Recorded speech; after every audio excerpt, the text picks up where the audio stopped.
Hello my dear students. आज हम आप लोगों को फ्यूचर परफेक्ट कॉन्टिन्यूअस टेंस बताएंगे।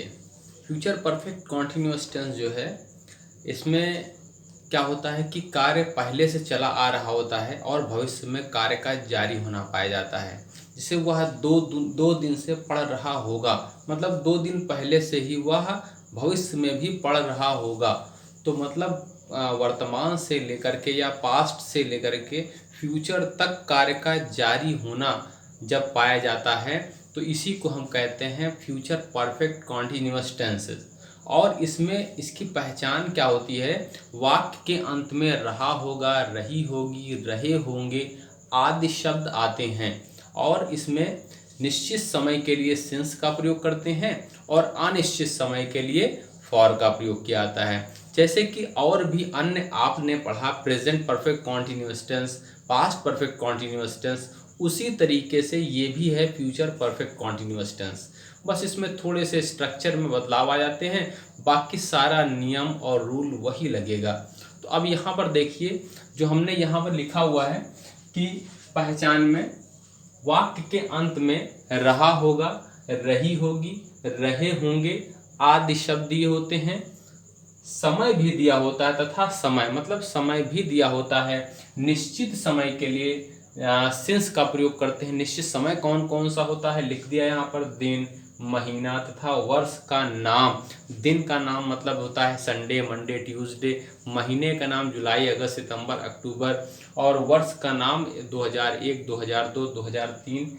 बजे, सुबह, दोपहर, शाम, रात, कल, आज, ये सारे जो होते हैं ये सारे निश्चित समय होते हैं। अगर ये सभी समय इनमें से कोई भी आ गया तो आपको वहाँ पर सिंस का प्रयोग करना होगा।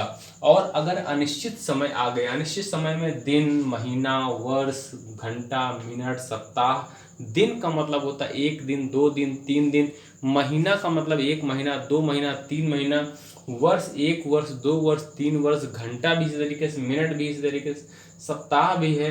तो अगर ऐसे ऐसे शब्द आ रहे हैं, वर्ड्स आ रहे हैं, तो आपको क्या करना है? इनके पहले फॉर का प्रयोग करना है। देखिए यहाँ पर सबसे पहले सब्जेक्ट विल या शैल, हैव, बीन। वर्ब में आईएनजी फॉर्म, ऑब्जेक्ट सिंस ये फॉर प्लस टाइम। वह सुबह से गीत गा रहा होगा, तो वह गीत गा रहा होगा इसका मतलब है he will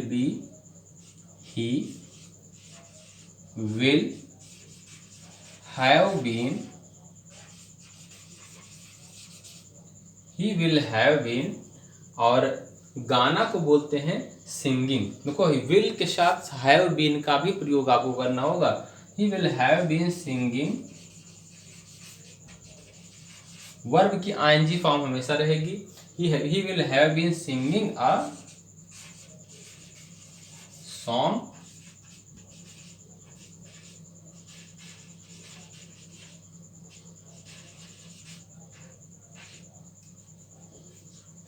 he will have been singing a song since morning. तो ये पहला सेंटेंस देखा आपने। दूसरा देखिए, बच्चे 2 घंटे से मैदान में खेल रहे होंगे। बच्चे को बोलेंगे हम the children will have been. Same वही तरीके से रहेगा, विल हैव बीन प्लेइंग। कब से, कहां पर? In the field, playing the match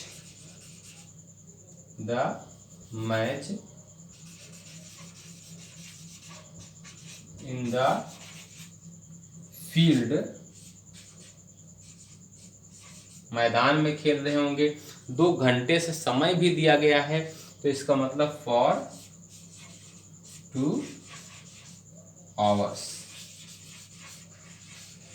तो ये आपने देख लिया इसमें कि किस प्रकार से हमने will have been, shall have been का प्रयोग किया। अगर यहाँ पर आई या वी होता तो हम यहाँ पर शैल हैव बीन का प्रयोग करते, लेकिन यहाँ पर आई है नहीं, जिस वजह से हमने यहाँ पर हैव बीन का प्रयोग, विल हैव बीन का प्रयोग किया है। तो ये आप अफर्मेटिव सेंटेंस को देख लीजिए। अब इसके बाद आपका नेगेटिव सेंटेंस आता है। नेगेटिव सेंटेंस में बस आपको विल या शैल के बाद नॉट का प्रयोग कर देना होगा, बाकी सारे सेंटेंस उसी तरीके से होंगे। तो नेगेटिव सेंटेंस देखिए अब,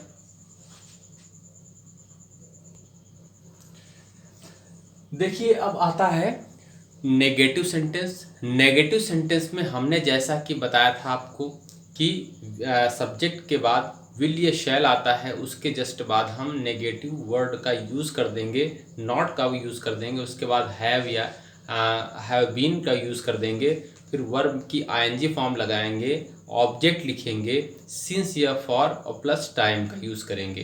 तो ये हमारा स्ट्रक्चर हो गया। अब सेंटेंस को सॉल्व कैसे किया जाए, देखिए लिखा हुआ तुम्हारा भाई कल से विद्यालय नहीं जा रहा होगा। वाक्य के अंत में हमने जा रहा होगा देखा, इसका मतलब हम समझ गए कि ये कॉन्टिन्यूअस टेंस है, फ्यूचर कॉन्टिन्यूअस टेंस है, और समय भी दे दिया है तो फ्यूचर परफेक्ट कॉन्टिन्यूअस टेंस होगा। अगर समय न दिया हो तो ये समझ लीजिए ये फ्यूचर कॉन्टिन्यूअस टेंस ही होगा। अगर समय फ्यूचर कॉन्टिन्यूअस टेंस में दे दिया गया है तो उसी को हम फ्यूचर परफेक्ट कॉन्टिन्यूअस टेंस कहते हैं। तो यहाँ लिखा तुम्हारा भाई कल से विद्यालय नहीं जा रहा होगा। योर ब्रदर पहले यूज कर देंगे यहाँ, योर ब्रदर, उसके बाद विल या शैल लगाएंगे। तो योर ब्रदर विल लगाएंगे, यहाँ पर विल के साथ नॉट का प्रयोग करेंगे जैसा हमने बताया था, नॉट हैव बीन का भी यूज करेंगे यहाँ, हैव बीन। उसके बाद जाना, जाना को बोलते हैं गो, गोइंग टू स्कूल। कब से, कल से, तो सिंस टुमारो, ठीक है। तो ये आपका सेंटेंस हो गया, तुम्हारा भाई कल से विद्यालय नहीं जा रहा होगा। Your brother will not have been going to school since tomorrow. उसके बाद दूसरा, उसके पिताजी सोमवार से घर साफ नहीं कर रहे होंगे। तो उसके पिताजी के लिए हम लिखेंगे यहाँ his father will not have been, साफ करना को बोलते हैं क्लीनिंग,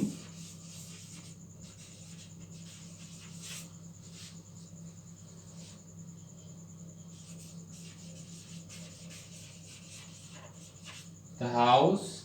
कब से, सोमवार से, मतलब सिंस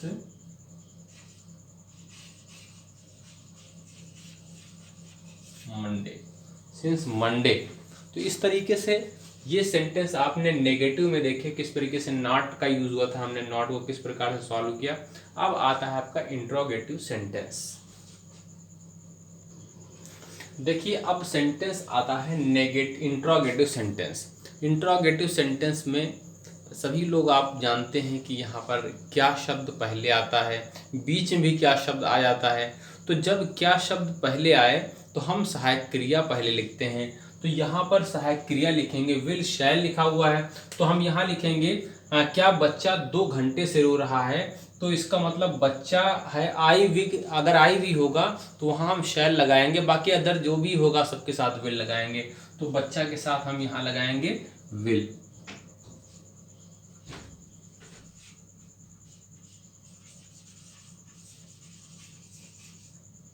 Will the child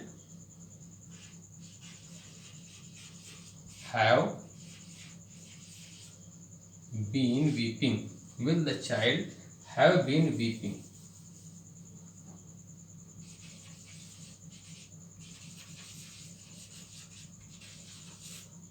ठीक है, have been weeping 2 घंटे से मतलब होता है for 2 hours। ठीक है, फॉर 2 hours, क्योंकि आवर्स जो है वो अनिश्चित समय है। अब दूसरा देखिए, क्या हमें 2022 से इस मकान में नहीं रह रहे होंगे, क्या हम, तो शैल वी, हम है तो यहाँ शैल लगाएंगे, shall we not have been, live की ING form living in this house कब से? 2022 से।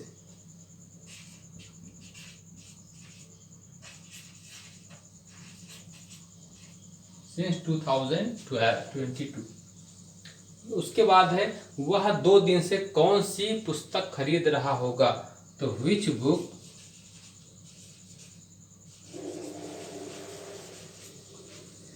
Will he have been buying? Which book will he have been buying for 2 days? अब आखिरी एक और देख लीजिए, मैं 2 सप्ताह से अपना पेड़ क्यों नहीं काट रहा हूँगा? क्यों शब्द पहले आ गया, तो यहाँ बीच में पहले लिख देंगे why shall I not have been cutting my tree for 2 weeks।